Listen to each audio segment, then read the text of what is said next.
Boa noite. Bom, dando prosseguimento à fala de nosso colega André, vamos entrar agora no foco principal desse nosso encontro, né? E já antecipando que na verdade a gente vai ter muito mais um bate-papo e algumas instruções introdutórias, por dois motivos, inclusive. Primeiro, porque o tema do planejamento sucessório é excessivamente rico para que a gente possa trabalhá-lo, né, em detalhes aqui, e especialmente em detalhes técnicos, o que não é o objetivo nosso, óbvio. E em segundo lugar, porque em função dessa riqueza toda, né, de aspectos e de detalhes, cada análise, cada situação concreta demanda uma análise e um estudo acurado para que se possa antever todas as repercussões de cada ato desse planejamento sucessório. Então a gente vai fazer aqui um breve introito, claro que eu estou aberto a perguntas, mas a princípio de cunho mais genérico. E a primeira pergunta que a gente tem que responder aqui é: o que é planejamento sucessório? O que é esse planejamento sucessório? Bom, o planejamento sucessório é a organização ainda em vida da distribuição do patrimônio que caberá aos herdeiros após a morte do planejador ou do autor da herança, não é? E é uma forma bastante eficaz e bastante interessante de se evitar uma série de problemas. Existem vários meios de fazer isso, como a gente vai ver, e é algo que eu considero fundamental. Bom, para que se organizar em vida ainda em relação ao futuro? A gente não gosta de pensar, claro, que um dia vai morrer, ou enfim, não é da nossa natureza.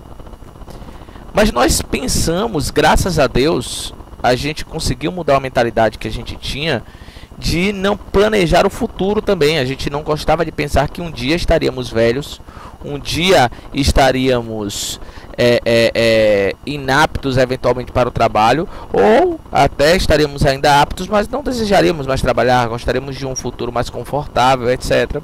E aí começamos a fazer planejamento, isso principalmente a partir da virada dos anos 80 para os anos 90, começou-se a trabalhar, né, o planejamento previdenciário, com as previdências privadas, fundos de investimento. A gente começou a pensar o futuro.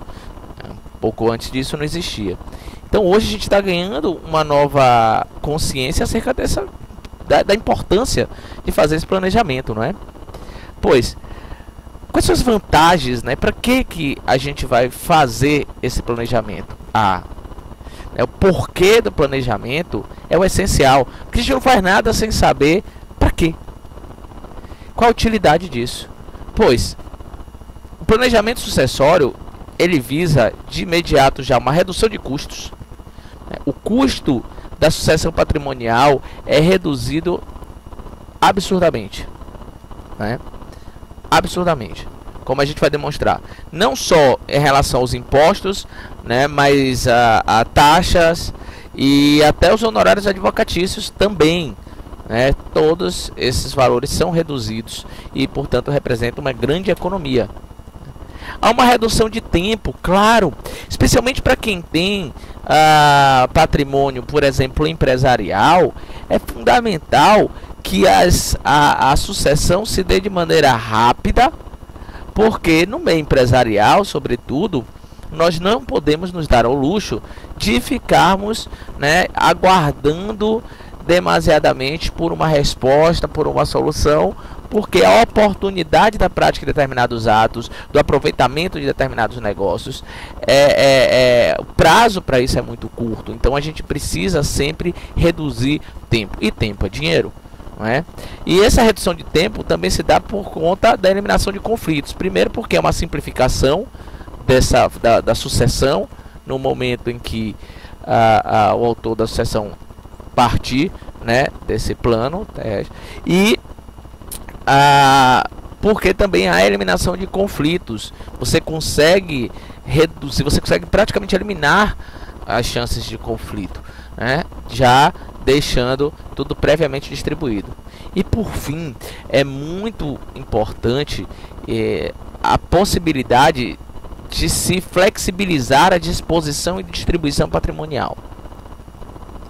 Ou seja, o que é isso na verdade? A gente pode, num planejamento sucessório, nesse planejamento em vida da nossa sucessão, dispor do nosso patrimônio com alguns limites, mas via de regra com a grande flexibilidade, que não é dado se não é feito planejamento algum, se deixarmos apenas que a lei aplique a regra básica dela, né? Então muitas vezes nós temos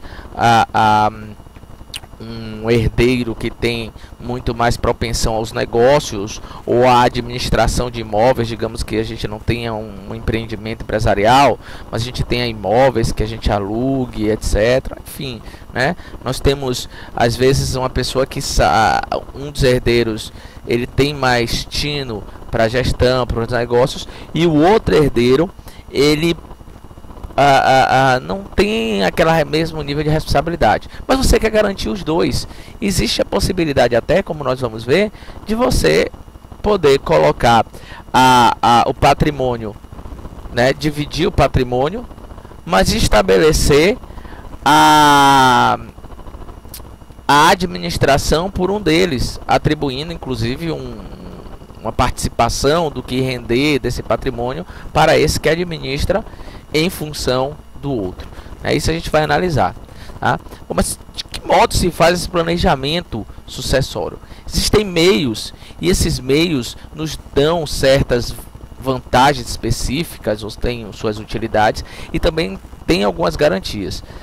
Os instrumentos principais, né, os mais básicos, planejamento sucessório civil, aí eu não vou abordar o empresarial, que isso pode ser objeto de outra oficina, como eu vou falar no arremate final, mas os três principais instrumentos são a doação em vida, o usufruto e o testamento.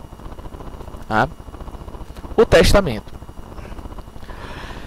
O testamento desses todos é aquele que não deixa de ser um planejamento em vida, porém não há uma distribuição ainda do patrimônio em vida, no caso do testamento.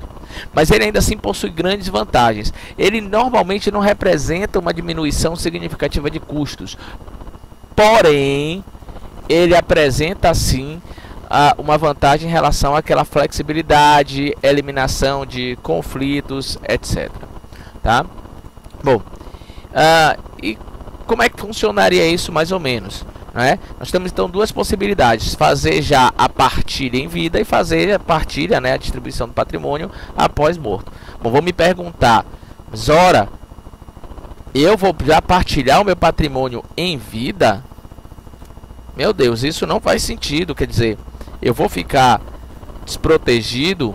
Qual é a precaução, né, que eu tenho nesse caso?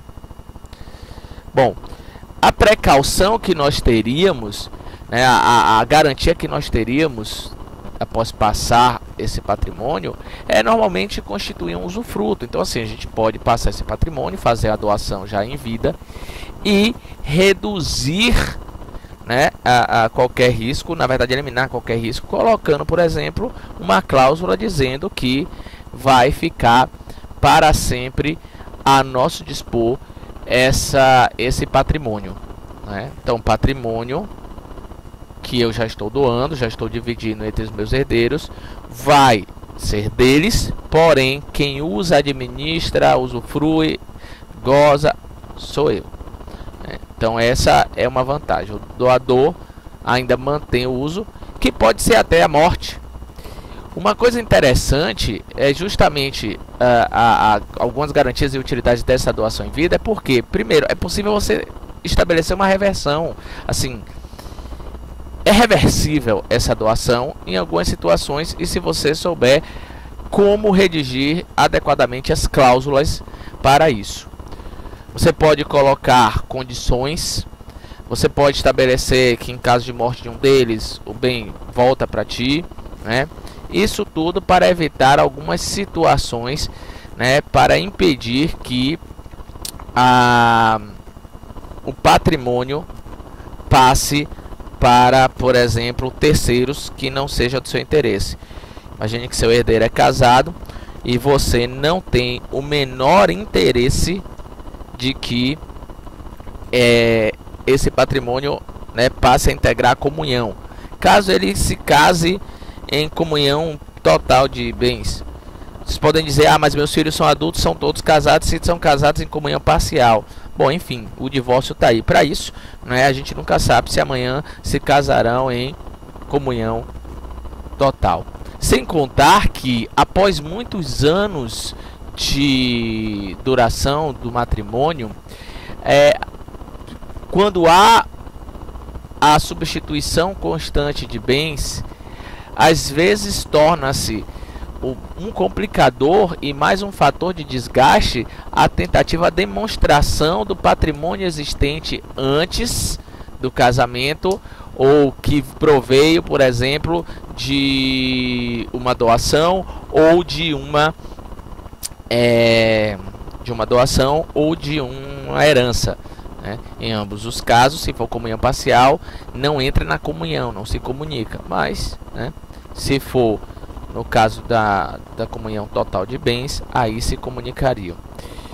E é importante mencionar que a possibilidade de reversão, ela é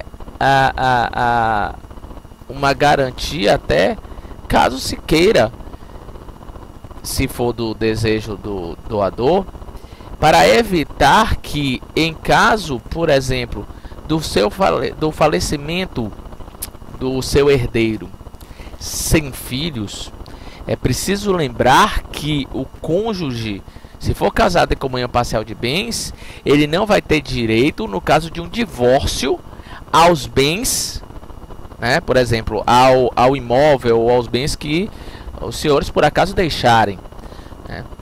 Mas após a morte, esse bem que era do seu herdeiro, ele vai constituir parte do espólio do seu herdeiro. Então vamos fazer a meação. Então toda vez que há o divórcio, a morte, há a dissolução do vínculo conjugal, né? Não pelo divórcio, mas pela morte. E aí você faz a meação dos bens e depois a parte que cabia ao falecido entra como espólio para os herdeiros. Só que aí veja, digamos que um dos senhores deixou um imóvel para o seu herdeiro. Esse imóvel, ele não entra na meação. Então tudo bem, seu herdeiro falece e fica desculpa, seu herdeiro falece sem filho e deixa o cônjuge vivo. Então esse bem deixado, ele não vai ser dividido ao meio para o cônjuge, vai ficar para o espólio. Só que aí quando a gente vai habilitar os herdeiros do espólio, que vão receber a integralidade desse bem, porque não foi partilhado, né, não foi meado, a gente verifica que o único herdeiro é o cônjuge. E aí ele leva o bem pela herança. É possível estabelecer algumas cláusulas e impor algumas condições diversas, né? Uma delas é dando uma destinação distinta, num caso como esse, ao bem, se falecer sem deixar filhos, etc., né? Ou se falecer antes de um de vocês. É possível proibir, por exemplo, quando se faz isso tanto pela doação em vida quanto pelo testamento, é possível se impedir a venda desses bens. Isso é interessante. É possível também atribuir uma destinação específica. Isso é muito interessante, porque às vezes os senhores têm alguns imóveis, não é, ou enfim, algum patrimônio que de alguma forma gera frutos, né, gera rendimentos, seja porque constitui um estabelecimento empresarial, enfim, o que quer que seja, e há o interesse de deixar para um filho que tem traços, né, de prodigalidade, digamos, enfim, é um dilapidador de patrimônio. A gente sabe que às vezes, né, infelizmente nós temos parentes assim, né, ou que pode vir a ser, Mas aí, como garantia de preservação de todo aquele empreendimento civil ou empresarial que foi construído com muito esforço ao longo da sua vida, você pode estabelecer que aquele bem continuará destinado a esse fim. Então os imóveis são para aluguel, continuarão sendo para aluguel. Um determinado conjunto de bens, um determinado patrimônio é destinado a um empreendimento ou a uma empresa, vai continuar sendo destinado a essa empresa, porque vai continuar rendendo frutos, né? Isso tudo é possível e é muito útil. E em relação à garantia que a gente tem como doadores, é sensacional a possibilidade de a gente estabelecer não só o usufruto para nós, né? Que essa questão do usufruto, essa preocupação do usufruto, obviamente, é quando a gente faz a doação em vida. Então nós nos preocupamos com o que nossos filhos, né, podem eventualmente, ou quem sejam nossos herdeiros, possam eventualmente fazer com esse patrimônio nosso, né, nos deixando em desamparo. Então nós podemos constituir um usufruto. Para evitar que algum de nossos herdeiros, ou desculpe,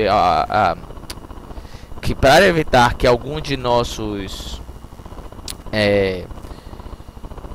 veja a palavra aqui agora, para evitar que algum de nossos herdeiros resolva, né, nos deixar sem o gozo desse patrimônio, a gente pode constituir o usufruto, né? E a gente pode também constituir o usufruto, digamos, de bens em conjunto para o casal. Digamos, o senhor é casado ainda, a senhora é casada ainda, e aí esse bem vai ficar em usufruto para o casal. Ótimo. Mas tem um detalhe. É possível, inclusive, que se faz normalmente, sempre eu vou constituir o usufruto para ambos, porque todos os bens, porque assim, com o falecimento de um dos cônjuges, o outro continua com o usufruto. Com o falecimento dele, aí pronto, os bens vão poder ter total fruição, livre disposição, livre destinação por parte dos herdeiros, se os senhores não tiverem incluído nenhuma cláusula condicionando ou criando algum encargo, alguma destinação, né, dentro de alguns limites previamente conhecidos, a gente sabe pela lei, mas via de regra a liberdade é bastante ampla. Agora, uma coisa curiosa que é muito interessante e não costuma ser feito, não por qualquer impedimento, mas porque na prática a gente não vê as pessoas se preocupando com isso, imagine que seus filhos são filhos apenas de são filhos de um casamento anterior, e seu novo cônjuge, né, sua nova consorte, ele ou ela tem um relacionamento recente, e já quer fazer o planejamento sucessório, tal, privilegiando sobretudo os seus filhos, porque digamos ela já tem filhos de outro casamento também, tal, ou ele já tem filhos de outro casamento. Então é possível, né, se fazer esse planejamento, inclusive impondo a cessação de usufruto de um dos cônjuges em caso de separação, em caso de divórcio. Sim. Então é possível que, digamos, eu tenho vários bens, imagine eu tenho inúmeros bens, casei agora em regime de comunhão parcial, a fim inclusive de que minha consorte não pudesse, né, obviamente, gozar de todo o patrimônio que eu amealhei ao longo da minha vida. Tudo bem. Como é comunhão parcial, meu interesse total é preservar o dos meus filhos. Se amanhã ou depois eu tiver algum problema com ela e o usufruto não for bem trabalhado e construído, ela poderá continuar com o usufruto junto comigo. E aí eu terei que, inclusive, eventualmente, dividir esse usufruto, né, fazer a meação desse usufruto. Mas é possível a inserção de uma cláusula dizendo que o usufruto cessará ou seja, como os bens são meus, certo? É bem anterior ao casamento. Estou doando em vida para meus filhos, constitui usufruto para mim e para minha atual esposa. Eu posso colocar lá e dizer, olha, em caso de separação, divórcio, cessará o usufruto dela, não meu. Não é? Não quer dizer que necessariamente seja vontade minha, dos senhores, optar por uma cláusula assim. Mas percebem a gama de flexibilidade e de liberdade, né, para que nós possamos manejar a sucessão? Isso é sensacional, né? Boa parte disso também pode se dar no testamento. A diferença é que o testamento, na verdade, ele só vai produzir efeitos após a morte do testador, não é? E não há uma concreta redução de custos. Por quê? Vamos analisar concretamente agora essa redução de custos. Eu quero passar, se ninguém tiver alguma dúvida genérica, lembrando que com questões particulares a gente vai analisar particularmente, mas só a título de demonstração, vamos pegar um caso concreto de um inventário, de um patrimônio. Esse patrimônio é de R$1 milhão, digamos. R$1 milhão no inventário vai pagar, se não for feito planejamento sucessório algum, vai ser pago, né, a título de imposto de transmissão, causa-mortes e doação, nesse caso causa-mortes, a alíquota de 8%. Essa alíquota varia de 4% até 8%, não é? Dependendo do valor do patrimônio, mas posso dizer já que o valor para que o valor do patrimônio para que o percentual da alíquota do ITCMD seja de 8% é de apenas 617 mil UFIRs. É um valor consideravelmente baixo. Então, R$1 milhão é, digamos, né, um bom apartamento de 600 a 700 mil reais, e mais alguns bens tal acumulados. Enfim, acredito que não estou fazendo aqui um valor tão absurdo. Esses valores aqui todos, né, em termos percentuais, eles valem desde que sejam acima de 617 mil FIRs. Na prática, só paga 4% quem tem patrimônio abaixo de 200 mil reais, mais ou menos. Então a gente não trabalha com essa alíquota. Pois bem, então vamos pensar aqui nos 8%, né, no caso de inventário, sem testamento, sem nada. Então, só de imposto sobre esse patrimônio de R$1 milhão vai 80 mil reais. As custas judiciais, elas são, para essa faixa hoje, só para dar entrada no processo, R$ 8.230. Na verdade, se o patrimônio for de R$1 milhão e 5 mil reais, ou seja, se for mais 5 mil reais só, esse valor já vai para 10 mil reais. Tá?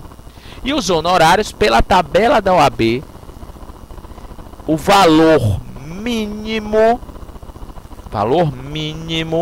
pela tabela da OAB é de 8% em caso de inventário sem litígio e 10% em caso de inventário com litígio. Então o valor pode chegar a R$ 168 ou a R$ 188.230 reais para se fazer a sucessão nesse caso, né? Lembrando que aí também, além desse custo alto, não vai haver qualquer vantagem, vai haver uma demora muito maior.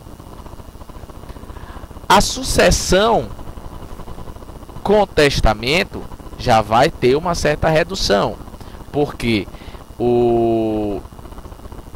me perdoem aí, o dado está errado, não é, o TCMD não vai ser 20 mil, vai ser 80 mil, tá?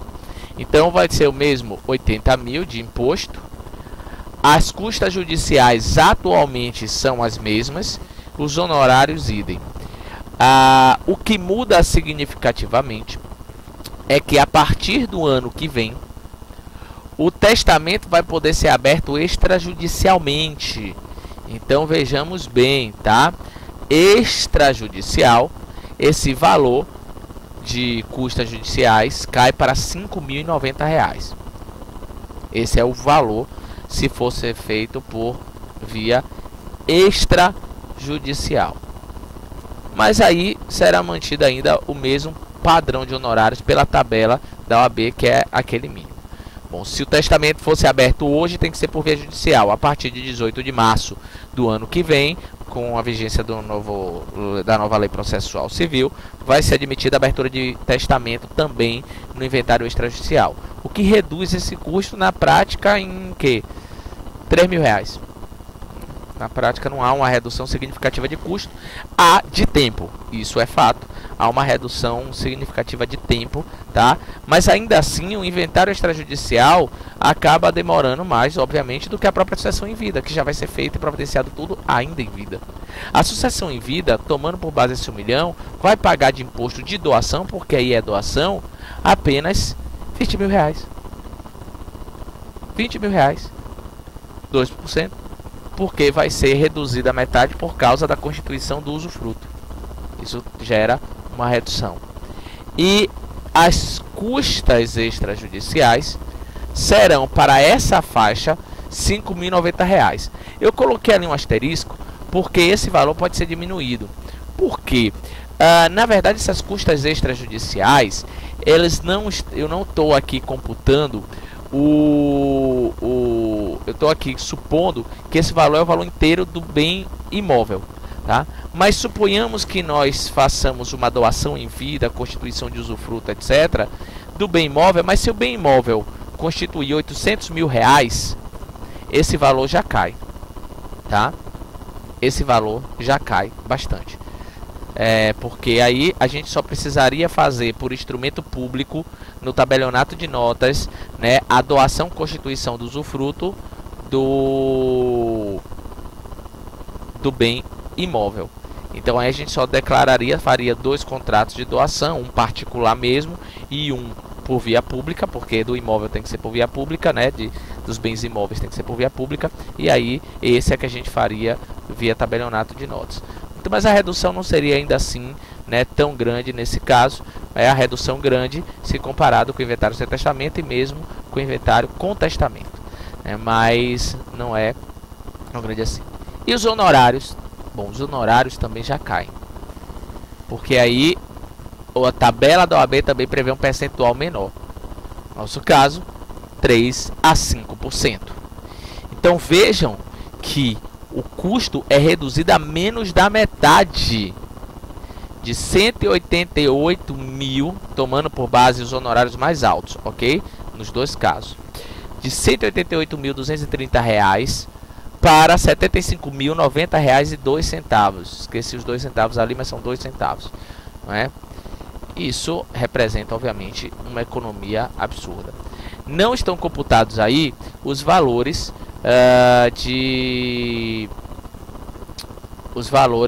relativos à transferência do imóvel, não é? Ou seja, a transferência, a taxa que se vai pagar, né, pela transferência do registro do imóvel, porque esse valor é igual em todos os casos. Então, enfim, não há economia em relação a isso, tá? Mas veja, olha, já é uma economia muito grande. E, para além disso, há essa disposição, essa liberdade e sem gasto de tempo nenhum.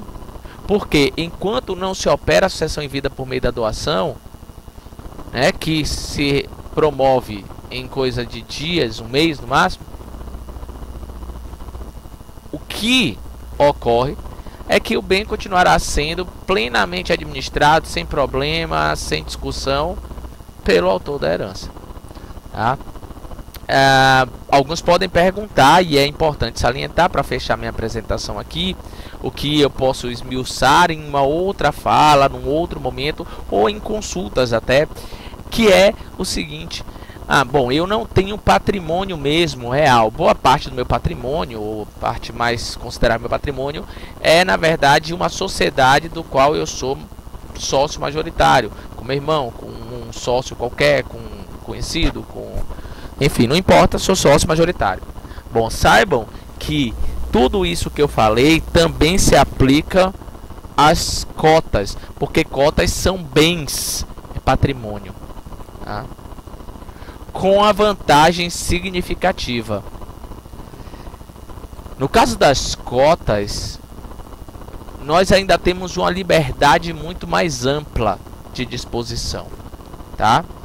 nós podemos dispor muito mais livremente esses valores, tá? Bem, com isso eu encerro a apresentação, só lembrando que esses valores aqui eu tomei como base, eu não falei em imóvel, né? Obviamente envolve imóveis, mas desse 1 milhão eu estou tomando por base como exemplo que seria 800 mil de um imóvel e 200 mil em